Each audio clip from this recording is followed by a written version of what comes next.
I do not ask to see the distant sea, one step enough for me.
Friday, the 30th of January, 1948, the flag of the United Nations stood at half-mast. For in India, Mahatma Gandhi was dead, assassinated. The United Nations representatives assembled to honor a man, not an official head of a state, not a general or a king, but a simple man, who without army, riches, physical magnificence, or worldly brilliance, has been called the most powerful man of the 20th century. And so the representatives of all nations spoke of him. For the United States, Warren Austin. It is fitting that we who sit here charged with the grave responsibility of maintaining peace among nations should pay tribute to this great Indian leader who over the years has done so much to bring home to his fellow countrymen the moral and spiritual lessons which are essential for the achievement of world peace and brotherhood. For China, Dr. Xiang.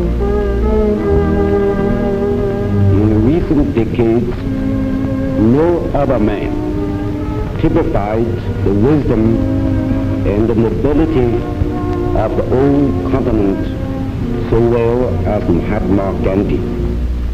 De La Tournelle for France. Gandhi, he said, Gandhi was the man who brought the principles of nonviolence into the political world.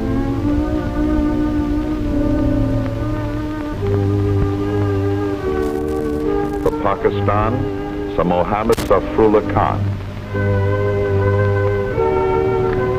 His tragic death constitutes as grievous a loss to Pakistan as it is to India. Philip Noel Baker for the United Kingdom. He was the man who said that faith transcends reason, that God has his footstool where live the poorest and the loneliest and the lost. But our conviction that Gandhi has not lived and has not died in vain. And finally, for India itself, Mr. Gopalaswamy Iyengar. Our hearts are filled with an unspeakable grief. A great tragedy has overtaken us. The greatest, perhaps, in Indian history in recent years. As a matter of fact, we have lost our biggest man. If I may venture to say so, the world has lost its tallest man judged by all moral standards. And so the nations bowed their heads before the memory of all that had been and was represented by Mahatma Gandhi. And Lead Kindly Light, Gandhi's favorite hymn, was sung. And all over the world, hundreds of millions wept because he was gone.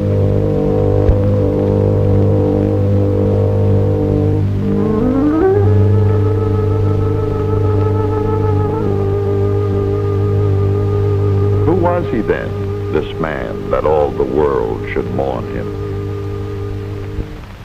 A physically slight man, 5 feet 5 inches tall, who wore a homespun cotton loincloth like the poorest of the Indians, sometimes weighing less than 100 pounds.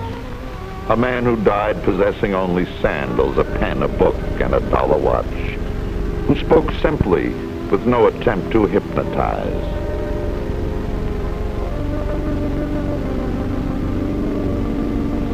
Nobody will say in English, powerful. Only one. He can't reproduce the same thing twice. If he does, then it becomes a feat of memory, but not a thing coming out of the deepest recesses of his soul. A man who led an army of some 400 million to victory without raising a gun. A man without the power of wealth or bombs or guns or physical glory. What then was his power? The clues lie in his life. Mohandas Karamchand Gandhi was born in Porbandar, October 2nd, 1869, a small state in western India. As it takes many rivers flowing together to make a sea, so many rivers flow together to make a great man. There is the time in which he is born. There is the place, there is the fact, there is the country and its traditions which form him. For a great man must not only come to life, there must also be a people to accept him. Here then was the house where Gandhi began his life. And the country was India. Here, as in these ancient ruins and these temples, is the memory that India was a great empire, a cradle of civilization, its beginning dating before 3500 BC. That long before Western civilization began, India had a greatness in art and medicine and logic and poetry, drama and law.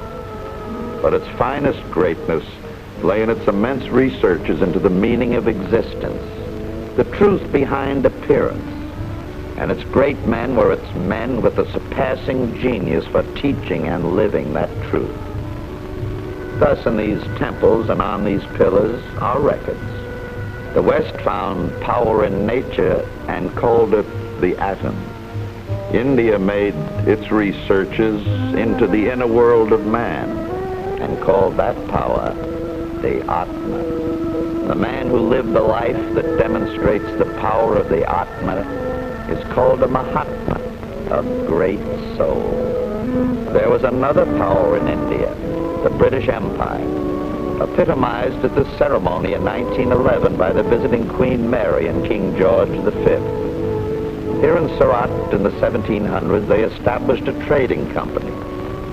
And with Robert Clive, who lived here, further established the East India Company. At 18, Gandhi went to England, to London, to study law. And there in the West read the 2 books in which he found the ideas which he felt, if used, would change history.